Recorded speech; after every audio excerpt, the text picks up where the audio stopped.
한 레위인이 등장하는데 그가 아내가 아닌 또 다른 여인을 첩으로 취했다라는 정보를 발견하게 되죠. 여러분, 사실 레위인 하게 되면은 하나님께서 하나님의 성막을 관리하도록 특별히 구별한 사람들, 더 많은 거룩성이 요구됐던 사람들입니다. 근데 그가 이러한 삶을 살고 있었다는 것이 저희들에게 질문을 하게 하죠. 그리고 2절을 보게 그렇게 얻었던 첩이 여인이 행음을 하고 남편을 떠났다. 그리고는 베들레헴 그 아버지의 집에 돌아가서 여러 날, 넉 달을 보냈다라고 되어 있습니다. 한글 성경에 보면은 그 레위인의 첩 여인이 행음을 한 것으로만 이제 나오게 되죠. 영어 성경으로만 보아도 그 행음을 했다라고 하는 단어 안에 전치사 against라는 것이 들어 있습니다. against him. 그래서 이 against라는 단어가 영어로 번역하면 대적하다, 반대하다, 대항하다 이런 뜻을 가지고 있죠. 그래서 그 의미를 가지고 다시 한번 번역을 해보면요, 그 첩이 남편에 대한 복수로 아니면 남편을 대적함으로써 행음을 했다, 이렇게 번역을 할 수도 있는 구절입니다. 그렇게 본다면요, 레위인 남편이 첩이 어떤 행음을 하기 이전에 어떤 문제를 먼저 일으키지 않았었는가, 이런 추측을 할 수 있게 하는 내용도 되는 것입니다. 그래서 그 남편의 잘못과 문제에 대해서 복수하는 마음으로 그것을 대적하기 위해서 이 여인도 행음을 했다라는 것으로 저희들이 생각을 해볼 수 있습니다. 그런데 어떻게 되었든지 행음을 한 것 자체는 잘못된 것이죠. 그리고 이것이 모세 율법에 따르면 돌로 쳐 죽임을 당할 만한 그러한 잘못입니다. 그래서 부모는 그 자녀의 죄에 대해서 그렇게 판단을 하는 것이 맞는데, 그랬던 첩이 아버지 집으로 돌아갔는데 어땠습니까? 그 아버지는 그러한 딸에 대해서 아무런 책망이나 조치를 취하지 않습니다.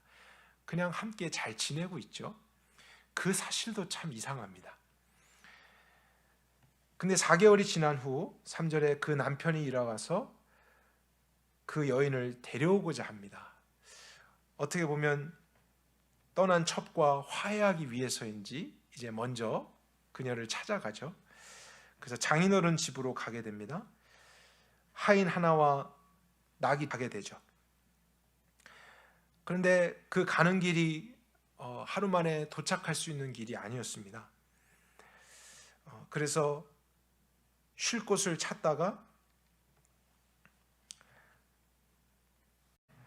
또다시 식사를 하고 너무 더우니까 해가 좀 질 때쯤이면 떠났으면 좋겠다, 이렇게 권면하죠. 그래서 이제 머물다가 저녁에 해가 질 때쯤 떠나려고 했는데 하룻밤을 더 머물면 어떻겠는가, 이런 요청을 했을 때 이제 그때는 그 말을 듣지 않고 같이 아내와 출발을 하게 됩니다. 그래서 집으로 돌아가는데 이제 밤에 출발했기 때문에 금방 도착할 수 있는 거리가 아니었죠.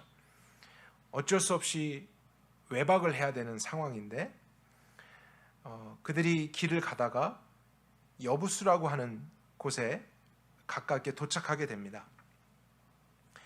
그 여부수라고 하는 곳은 베냐민 지파에 속한 땅이었습니다. 그런데 그곳에서 계속 쉴 곳을 찾으려고 하는데 그들을 초청하지 않았습니다. 그래서 밖에서 기다릴 수밖에 없었죠. 그러다가 한 노인을 만나게 되는데 그 노인은 또 베냐민 지파 사람이 아닙니다. 에브라임 산지 출신인 한 이방인이었습니다. 그런데 또 우연히 그곳에 살고 있다가 거기에서 밤늦도록 잘 곳을 얻지 못한 한 부부를 본 것이죠. 그래서 자기 집에 자고 가라면서 영접을 하게 됩니다.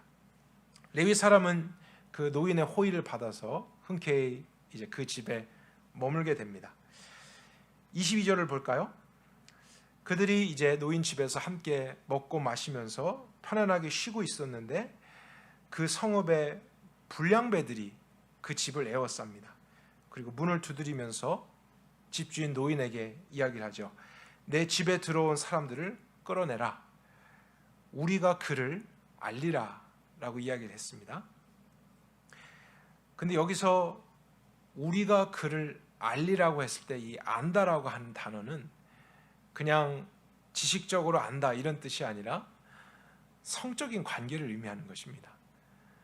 남성이 여성을 알다 할 때 그럴 때 쓰는, 또 부부간에 쓰는 단어인데, 그 도시에 살고 있었던 몇 명의 불량배들이 그 집에 찾아왔던 이방인 레위 사람, 남자가 들어가는 것을, 우리가 그와 성적인 관계를 맺기를 원하니까 너의 집에 들어온 사람을 끌어내라, 이런 부탁을 한 것입니다. 그럼 지금 그 마을에 있던 사람들이 동성애를 생각하고 있는 것을 저희들이 알 수 있는 것이죠. 근데 이 장면이 어디서 나왔던 것과 좀 비슷하지 않습니까?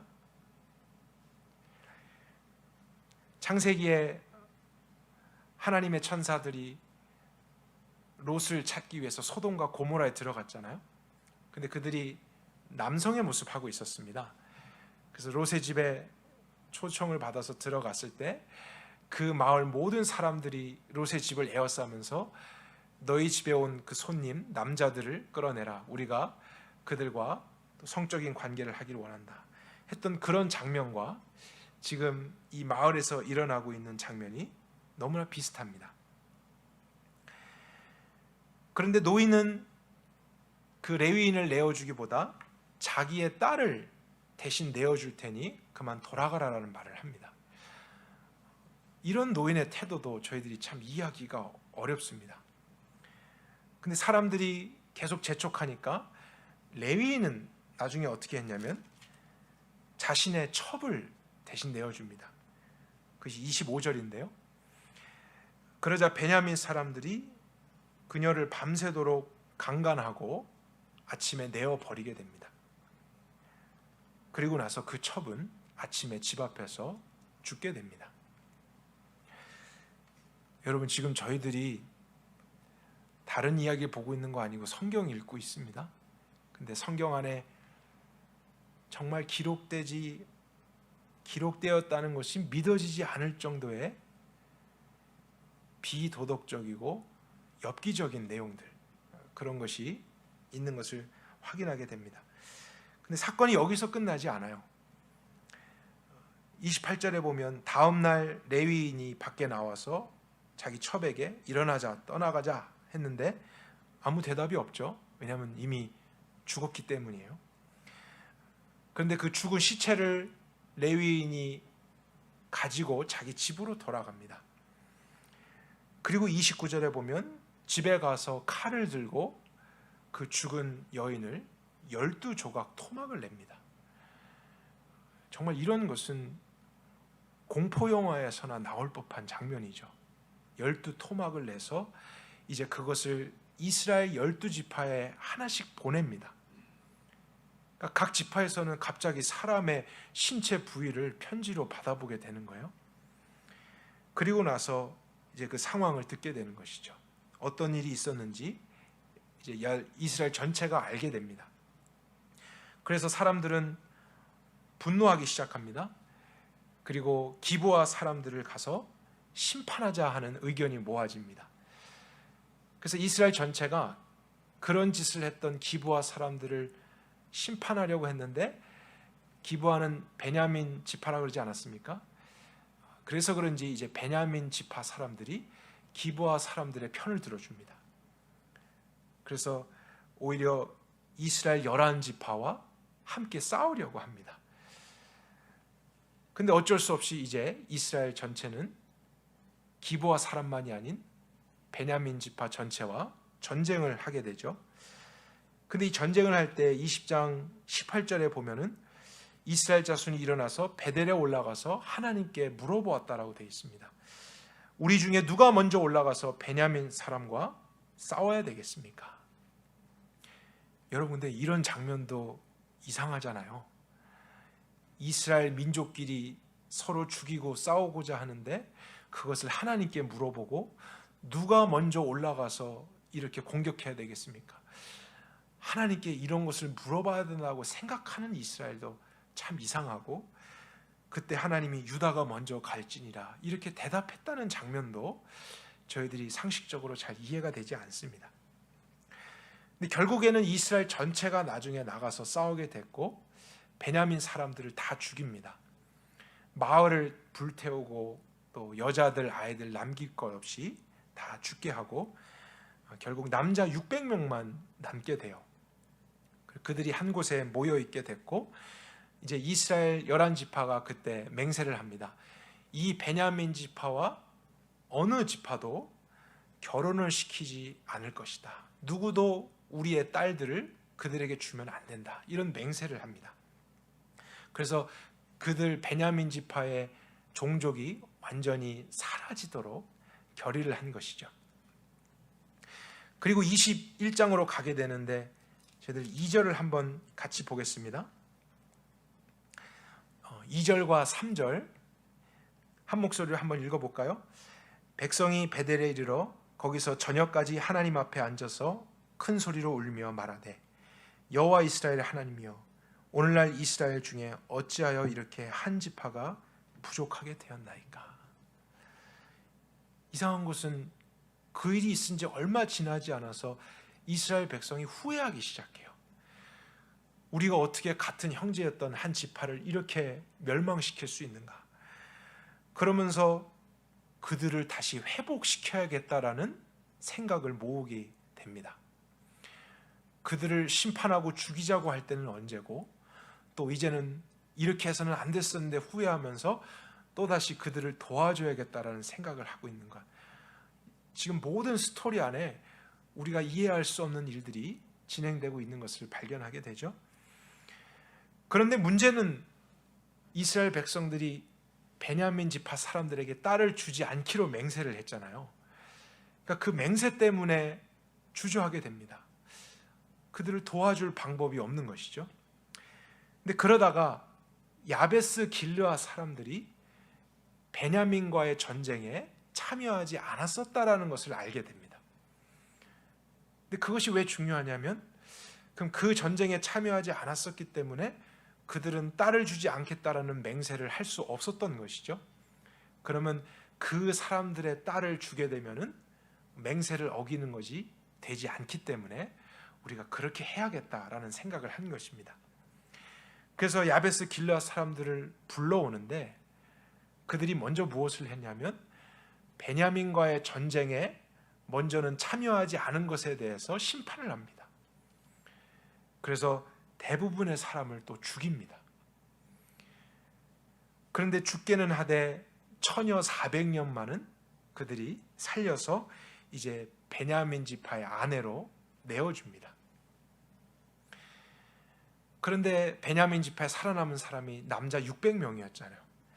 400명은 어떻게 해서든지 이제 살려서 아내를 만들어 주었는데 200명이 부족한 거예요. 그러면 이제 더 이상 맹세하지 않은 사람도 없고 방법이 없는데 어떻게 하면 좋을까? 이런 고민을 하다가 곧 여호와의 절기가 된다라는 생각을 하게 됐어요. 근데 그 당시에 관습으로 여호와의 절기에 각 지파에서 여성들이 모여서 주라고 합니다. 그래서 이스라엘 11지파가 베냐민 지파에게 귀뜸을 해줍니다. 이날 여성들이 와서 모여서 춤을 추게 될 텐데 너희들이 숨어 있다가 여인들이 춤을 추어 나오게 되거든 200명을 납치해가라. 그래서 너희들의 아내로 삼으면 모두 다 아내를 이제 얻을 수 있지 않겠느냐.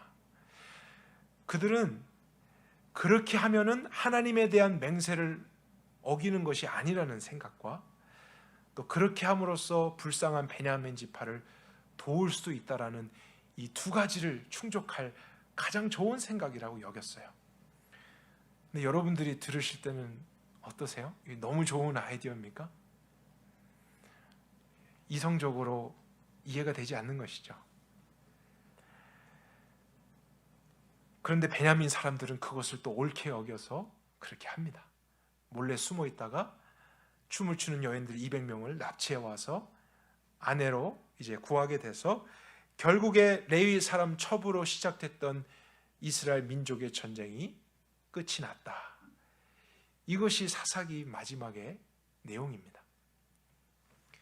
그리고 나서 저희들이 보았던 25절 이 한 구절이 기록된 거예요. 다시 눈으로 보면요, 그때에 이스라엘 왕이 없으므로 사람들이 어떻게 합니까? 각각 그 소견에 옳은 대로 행하였더라. 그들이 생각할 때는 가장 옳은 대로 모든 문제들을 행하였던 것이었는데, 객관적으로 볼 때 모든 것이 다 무질서합니다. 혼돈뿐이에요. 너무 어둡습니다. 죄가 또 다른 죄를 낳을 뿐이죠. 근데 성경에 이런 내용이 써 있다는 것도 참 충격이지만, 이런 일이 모압 족속이나 다른 이방인들에게 있었던 것이 아니라 하나님을 믿는다고 하는 이스라엘 백성, 하나님의 말씀도 가지고 있다라고 하는 그들에게 일어났다는 것이 참 큰 충격을 주지 않을 수 없습니다. 근데 이 마지막 절에 보게 되면 그때 이스라엘에 왕이 없었으므로라고 돼 있잖아요. 그러나 사실 영적으로 보면 이 말도 맞는 말은 아닙니다. 왜 그렇죠? 여러분, 이스라엘에는 왕이 있었잖아요. 이스라엘은 사람이 왕이 아니라 하나님이 왕이신 나라였습니다.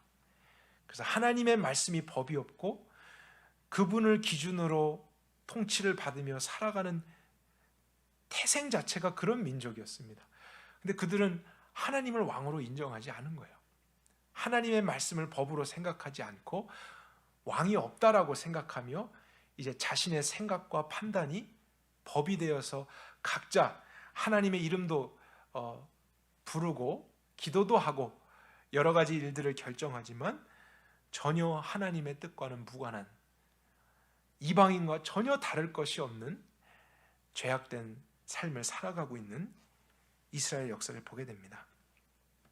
증명하고 있습니다. 그래서 아까 베냐민 지파에 있었던 일, 사실 새로운 일 아니었습니다. 소돔과 고모라 사람들도 했던 일이었어요. 범죄와 살인, 타락한 문화, 이 모든 것은 이미 하나님 없이 살아가던 인간들의 삶 속에 뿌리 깊은 문제였고, 그러나 또 충격이 됐던 것은 하나님의 백성이라 불리는 사람들도 그렇게 살고 있었다는 것을 보게 됩니다. 이스라엘 사람이나 이방인이나 별반 차이가 없는 것 같은 그러한 시대, 이것이 사사시대의 특징이었습니다. 근데 그 사사시대의 특징 중에서 가장 큰 문제가 무엇이냐면, 많은 문제들이 있었고 우리의 눈살을 찌푸리게 하는, 또 우리의 감정을 불쾌하는 일들이 있었지만, 그 중에서도 더 어떠한 문제가 있을 때 나름대로 합리적인 대안을 찾는다고 하면서 문제를 해결하려고 하지만, 그 해결 방안 자체도 상대적으로 문제가 많다는 것이죠. 그러니까 문제를 해결할 능력이 없다는 것이 더 큰 문제였습니다. 옳은 사람이 아무도 없어요. 그것을 어떻게 해결해야 되는지 아는 사람, 할 수 있는 사람이 없는데, 그럼에도 불구하고 하나님 없이 계속해서 그것을 해결하려고 하는 악순환 속에 살아갑니다. 그러니까 어두운 곳에 더 어두움이 짙어지고, 죄가 있는 곳에 그것을 해결한다고 뭔가를 해봤지만 더 죄가 일어날 뿐이죠. 소망이 없는 시대. 그것이 바로 성경에서 보여줬던 이 사사시대의 특징입니다. 사실 오늘 이 밤 너무 의미 있는 밤이잖아요. 여러분과 몇 달 만에 모여서 처음 예배를 드리는 날인데 저는 참 기쁩니다. 그리고 하나님께 감사합니다. 그런데 이 기쁜 날, 조금은 어둡고 무거운 내용을 여러분과 나눌 수밖에 없는 이유가 있습니다. 그것은 우리가 살고 있는 이 시대가, 오늘날 이 시대가 사사시대와 너무나 같다라는 것을 해서였습니다. 하루가 멀다 하고 여기저기서 사건들이 터지잖아요. 그래서 그것에 대한 해결책이 이것이 아니겠는가, 또 많은 의견들이 나타납니다. 그래서 이것이 옳지 않다 하면서 뭔가 다른 것을 추구해 가는데, 상대적으로 보았을 때 조금 나아는 보여도 그것이 또 다른 문제가 있다는 것이 보여집니다. 문제를 해결할 능력이 아무도 없는데 하나님 없이 스스로 해결해 보려다가 더 어두워져 가고 더 죄가 만연해져 가는 같은 것을 저희들도 느끼고 있잖아요. 사사시대와 너무나 유사합니다. 모든 것이 불확실한 시대예요. 그래서 솔직한 마음으로는요, 오늘 저희들이 예배를 이렇게 재개했지만 다음 주에 우리가 또 정상적으로 모일 수 있을까? 저는 이런 마음이 있습니다. 그러지 못할 수 있는 개인적인, 가정적인, 사회적인 문제가 얼마든지 있잖아요. 그런 시대 속에 우리가 살아가고 있습니다. 보장된 것이 없어요. 이제는 당연한 것이 없습니다. 우리가 오늘 우리의 이 상황을 먼저 바르게 깨닫지 못하면 오늘 우리는 그저 다시 이전에 했던 교회 활동 시작하는 것이고 종교 활동을 다시 시작하는 것밖에는 되지 않는 것입니다. 그러나 저는 정말로 그러고 싶지가 않아요. 또 여러분들이 그렇게 되기를 원치 않습니다. 우리가 지금 살아가는 시대를 바르게 분별할 수 있기를 원하고 우리 모두가 깨어날 수 있기를 바라요. 그래서 한 번뿐인 인생 우리는 후회하면서 살 수 없잖아요. 그럴 여유가 없습니다. 그리고 하나님의 말씀, 이건 수천 년 전에 기록되는데 오늘날 우리의 문제를 얼마나 이렇게 정확하게 보여주는 것 같아요. 정말 한치의 오차도 없는 이 진리의 말씀, 우리가 오늘도 확인하고 있다면 더욱더 우리 모두가 이 말씀을 주목하여 따르는 일이 있어야 할 것입니다. 그러한 우리의 중심을 바르게 하면서 다시 시작하게 될 때 저는 하나님께서 우리를 바르게 인도해 주시지 않을까, 이런 생각을 하게 되었습니다. 우리 시대의 가장 큰 문제도 사사시대와 똑같습니다. 범죄가 있고 음란한 문화가 있고 거짓이 있고 폭력이 있고 살인이 있지만 더 큰 문제는 그 문제를 각자가 해결해 본다고 자신의 소견에 옳은 대로 하지만 또 다른 문제를 낳을 수밖에 없는 시대. 그래서 그것 때문에 더 어려워지고 더 어두워져 가는 이 시대, 자기의 생각이 법이 되기를 바라고 있는 이 시대 속에서 우리가 무엇을 소망할 수 있겠습니까? 하루는 이 말씀을 보면서 참 가슴이 답답했어요. 맞는 말인데 그것이 맞다라고 인정될수록 더 이렇게 우울해지더라고요. 그런데 그러다가 이런 생각을 하게 됐습니다. 이 하나님의 말씀이 오늘날 진리로서 우리의 문제를 조목조목 다 들춰내고 있는데, 그런데 하나님은 우리의 문제들만 성경에 말씀하셨을까? 그런 생각을 해보았어요. 여러분 그렇지 않으세요? 우리의 모든 사회적인, 가정적인, 개인적인 문제들이 사실로 다 드러나고 있는데 하나님은 이 말씀을 기록할 때 우리의 문제가 무엇인지만을 기록했겠는가 하는 질문이에요. 근데 저는 그렇지 않고 문제와 함께 해결책도 반드시 기록하셨을 것이다, 이런 소망을 생각하기 시작했어요. 그러고 나서 말씀을 볼 때 정말 아하 하면서, 이 사사시대 때도 소망이 없었잖아요. 어두웠지만 하나님이 그것을 해결하셨던 역사가 있었습니다. 그 방법이 있었다고요.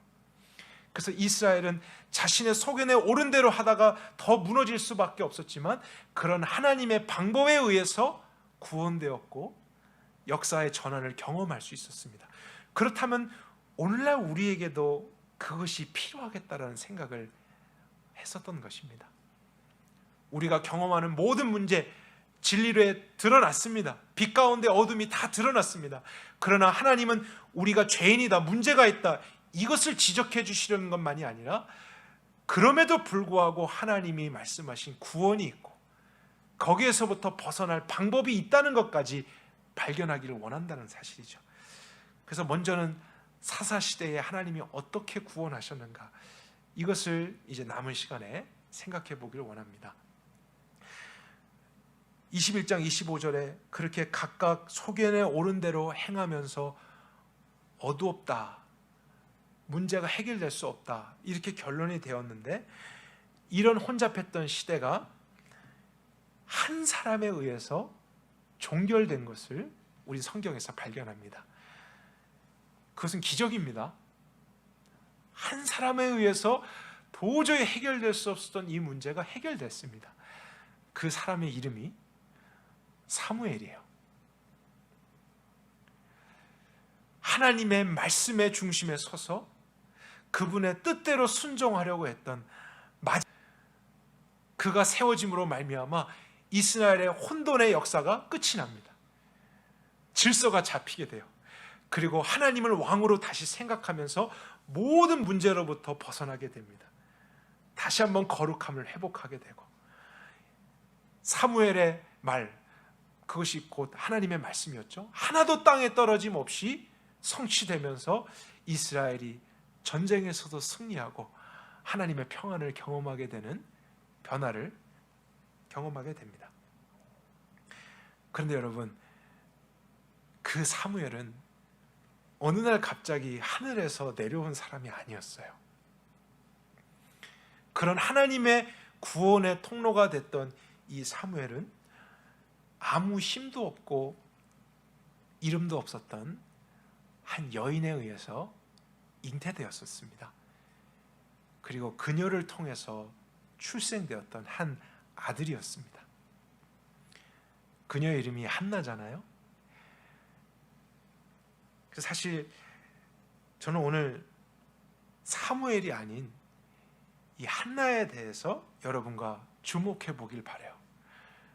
이 이스라엘을 구원한 한 사람, 그 사무엘이 위대해 보일 수 있는 성경의 역사지만 사실 그 사무엘이 태어날 수 있도록 했던 장 본인인 한나의 존재와 그의 역할이 없었더라면 하나님의 구원의 역사도 어떻게 됐을지 모르는 것이었습니다. 근데 그 한나의 이름의 뜻이 은혜라는 뜻을 가지고 있죠. 한나는 남편과 이제 결혼했는데 아이를 갖지 못했던 여성이었습니다. 오랫동안 아이를 갖지 못했던 것 같아요. 그래서 남편은 둘째 아내를 얻게 됐습니다. 근데 참 이상하게도 둘째 아내는 자녀를 많이 낳았습니다.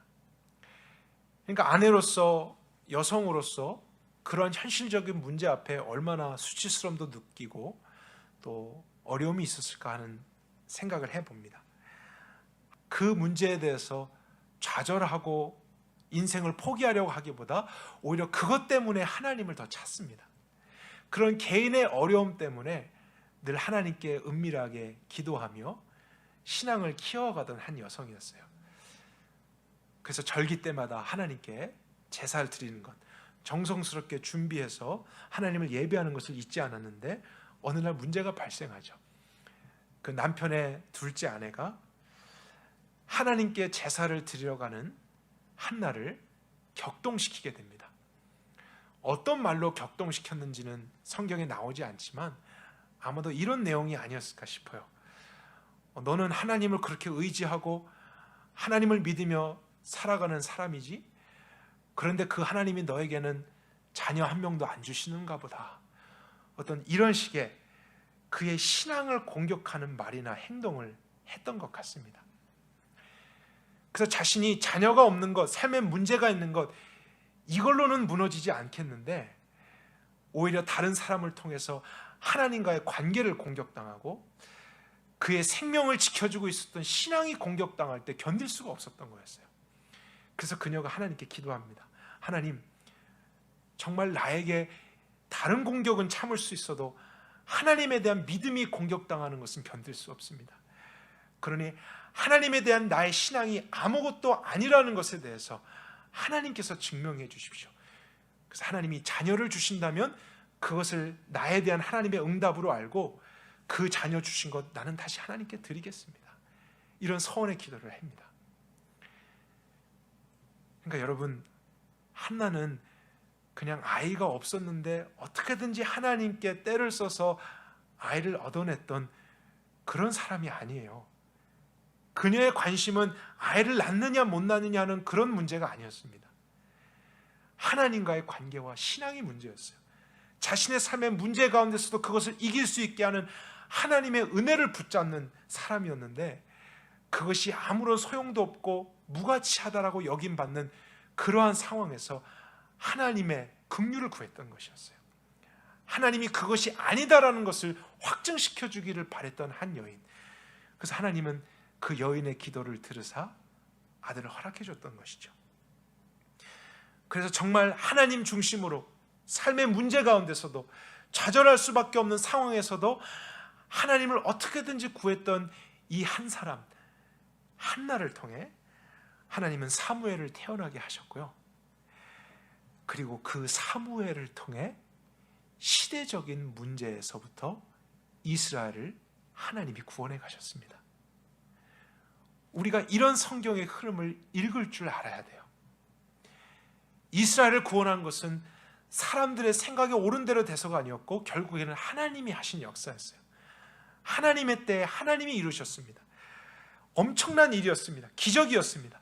그런데 그 기적이 있기 전에 한 평범한 여인의 일상적인 믿음이 있었다고요. 한나는 이 사사시대로부터 우리 민족을 구원할 자녀를 나에게 주십시오, 한 번도 이런 거창한 꿈을 꿔본 적 없습니다. 그런 대단한 생각을 할 수 있는 이스라엘의 리더가 아니었어요. 그냥 자신의 삶에서 아내로서, 여성으로서 당하는 모든 어려움 앞에 육적으로 무너지지 않고 좌절하지 않고 끌려가지 않고 하나님 은혜밖에 없습니다, 나는 하나님만을 소망합니다, 하나님께 기도하고 하나님께 부르짖고 하나님의 응답 가운데 살아갔던 한 사람의 신앙, 어떻게 보면 그의 하루하루를 견디게 했던 신앙이죠. 그런데 하나님은 그 평범한 사람의 하루의 신앙을 통해서 그 시대를 구원할 일을 이루셨다는 것입니다. 놀라운 영적 사실입니다. 근데 이런 일이 한나에게만 있었던 것은 아니었어요. 또 다른 사건 한번 생각해 볼까요? 이스라엘이 전체적으로 억압을 당하고 어려움을 겪었던 하나의 시대가 또 있었습니다. 그것은 애굽에서 종살이 할 때였어요. 바로 왕의 통치를 받으며 이제 너무나 힘든 그런 노예 생활을 하다가 그들은 탈진했었습니다. 근데 그럴 때에 하나님께서 그들을 구원하기 위해 모세라는 사람을 사용하셨잖아요. 그래서 하나님의 권능으로 이스라엘 백성이 안전하게 구출되고 하나님께서 약속하신 땅으로 이동하게 되었다. 우리가 이런 하나님의 구원의 역사를 보지만 조금 더 자세히 보게 되면은 그런 하나님의 구원이 있기 전에 어떤 평범한 사건이 있었다는 것을 발견하게 돼요. 그것이 무엇이었냐면, 그 당시 애굽 왕이 이스라엘 백성의 숫자가 많아지는 것을 염려해서 히브리 산파들에게 명령했습니다. 남자아이가 태어나거든 다 죽여라. 그것이 왕의 명령이었어요. 곧 세상의 법이었습니다. 근데 하나님을 경외했던 히브리 산파들은 세상의 법이 그러해도, 왕의 명령이 이러해도 하나님의 법을 순종할 수밖에 없다라는 가치관 속에 살았어요. 그래서 남자아이가 태어났는데 그들을 죽이지 않았습니다. 왜 그렇죠?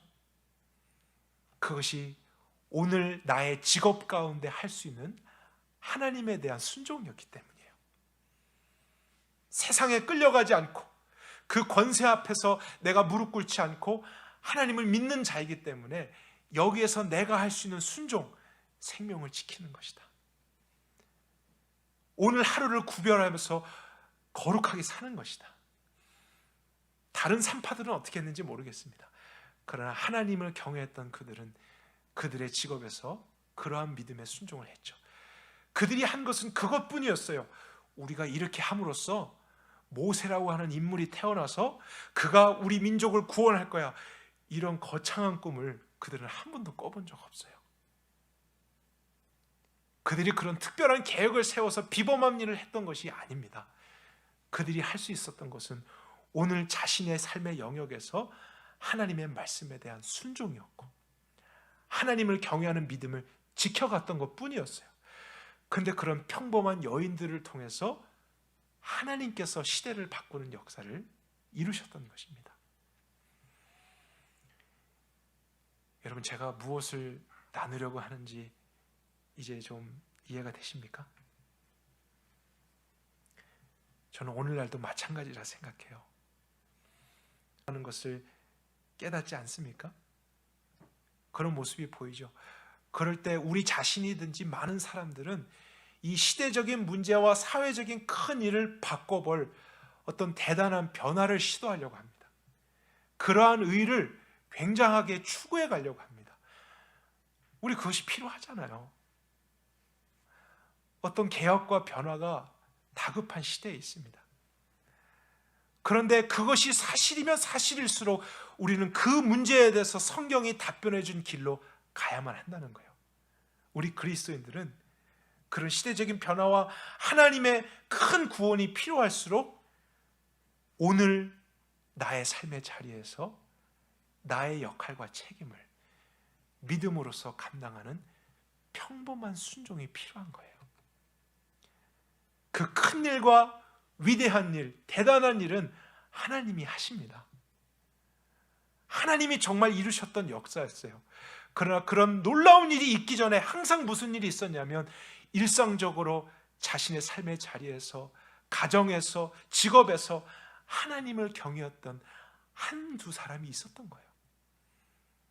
그래서 시대는 어두웠는데 그런 사람들의 작은 불빛 하나하나, 하나님은 그것을 통해서 온 세상을 비출 시대적인 빛을 만드셨던 것입니다.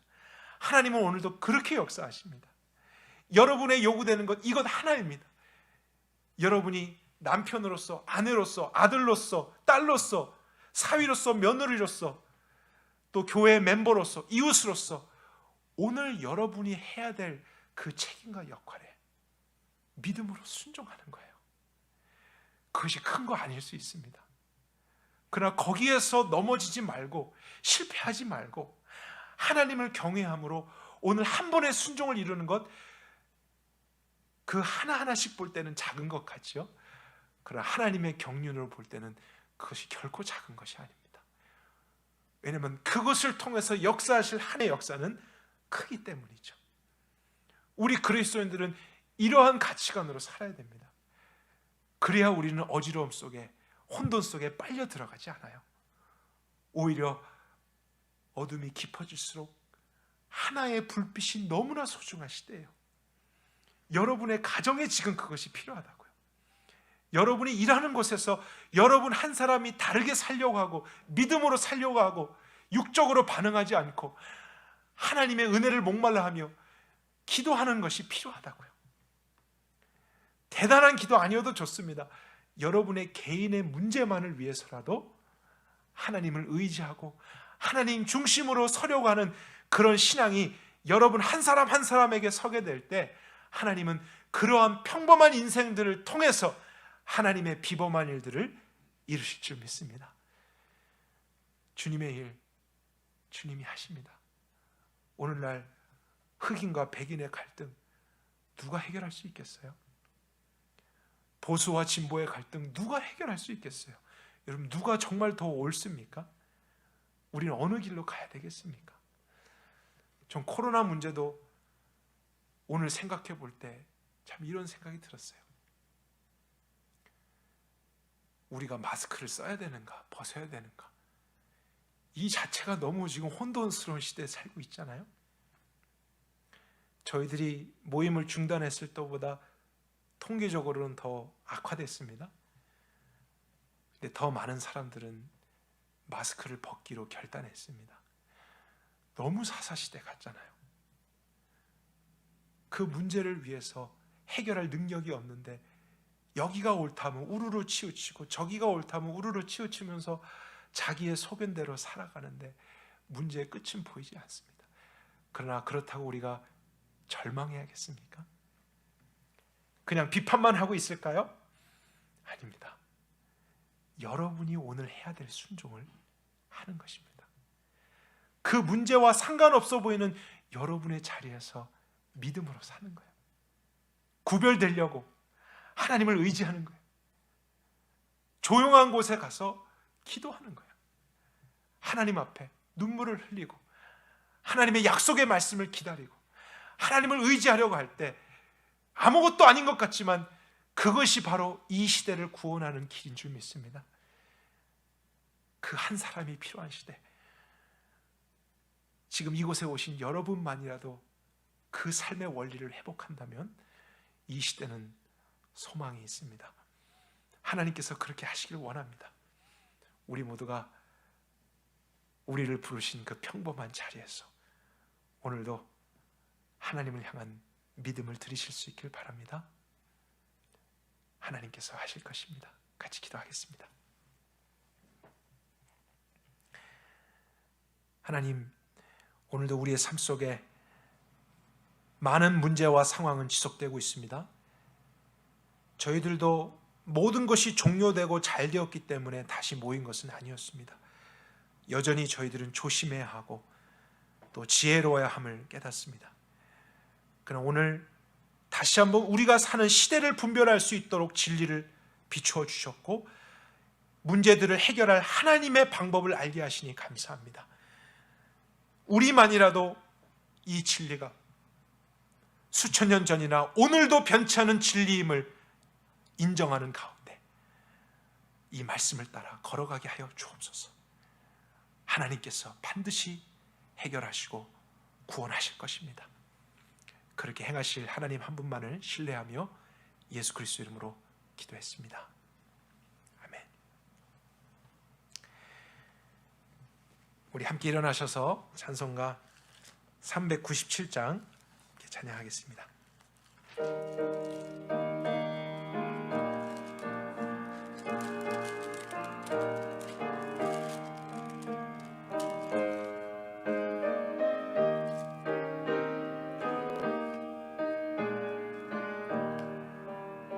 주 믿는 사람 일어나 다 힘을 합하여 이 세상 모든 마귀를 다 쳐서 멸하세.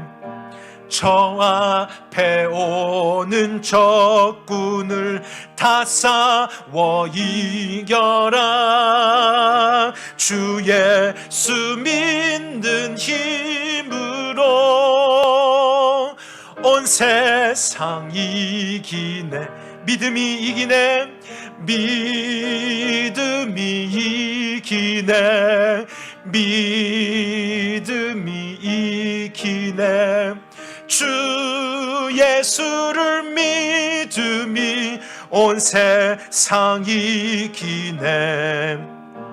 온 인류 마귀 괴휼로 큰 죄에 빠지니 진리로 띠를 띠고서 늘 기도 드리세. 참 믿고 의지하면서 겁없이 나갈 때 주 예수 믿는 힘으로 온 세상 이기네. 믿음이 이기네. 믿음이 이기네. 믿음이 이기네. 주 예수를 믿음이 온 세상이 끝까지 이긴 사람은 끝까지 이긴 사람은 흰 옷을 입히고 또 영생 복을 주시니 참 기쁜 일일세. 이 어두운 세상 지나서 저 천성 주 예수 믿는 힘으로, 주 예수 믿는 힘으로 온 세상이 믿음이 이기네, 믿음이 이기네, 믿음이 이기네. 주 예수를 믿음이 온 세상이 이기네. 우리 자리에 앉으시고 말씀을 생각하며 같이 기도하는 시간을 잠깐 갖겠습니다. 저희들이 정말 이 시대를 위해서 기도하길 원합니다. 또 이 사회를 위해서 기도하길 원하고요. 제가 했던 말은 그냥 했던 말이 아니라 우리가 다음 주에도 또 당연하게 모일 수 있는지 없는지는 우리가 아직 알 수 없습니다. 이 시대 가운데 하나님의 구원이 너무 필요합니다. 하나님의 긍휼이 임할 수 있도록 기도했으면 좋겠고요. 그럼 오늘 말씀처럼 그것을 위해 우리가 또한 어떤 큰 일을 행하며 우리 다수가 어떠한 것을 성취해 갈 것이 아니라 우리가 학생으로, 부모로서, 자녀로서, 사회인으로 또 각자의 자리에서 직업을 가지고 오늘 내가 해야 될 순종이 무엇일까? 믿음의 싸움이 무엇일까? 거룩함이 무엇일까? 그것을 지킬 수 있는 나, 그런 평범한 믿음으로써 하나님의 위대한 역사의 한 부분이 될 수 있는 그런 내가 될 수 있도록 우리가 자신을 위해서도 그렇게 기도했으면 좋겠습니다. 우리가 함께 그런 제목을 가지고 같이 기도하도록 하겠습니다.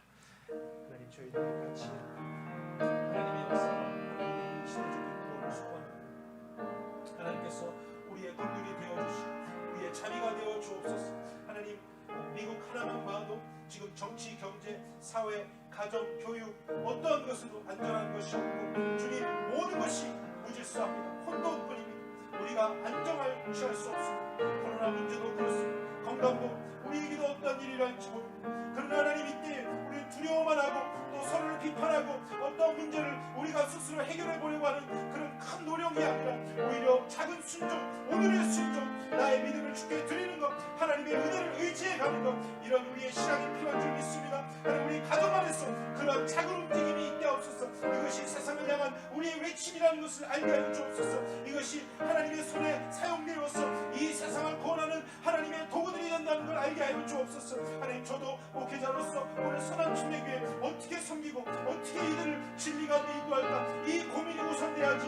이 세상을 제가 어떻게 바꾸겠습니까? 이 사회에 어떻게 제가 개혁하겠습니까? 주님, 안 됩니다. 할 수 없습니다. 오늘 남편으로서, 아버지로서, 아들로서, 사위로서 제가 할 수 있는 역할에 충성하며 부지런하며 거룩함을 지키며 하나님의 뜻 가운데 하나님을 바라보는 것, 하나님 중심으로 살려고 하는 것, 그 싸움에서 지지 않게 하여 주시고, 그럴 때 하나님의 은혜를 하나님이 하십니다. 하나님의 구원이 분명히 있습니다. 그것을 소망하며 계속 기다리고 주와 같이 함께 하여 주옵소서.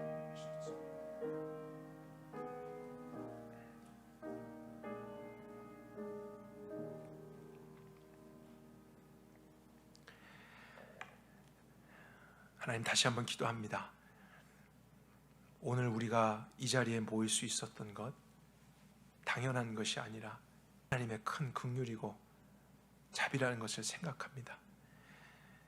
저희들이 다시 모일 수 있을지 보장되지는 않았지만 혹시 모이지 못한다 하더라도 오늘 하나님께서 알게 하신 이 진리의 말씀 우리의 가슴에 새겨 정말 이 세상에 하나님의 구원의 작은 구원의 부분들이 될 수 있도록, 그러한 불꽃들이 될 수 있도록 우리를 격려하시고 인도해 주옵소서.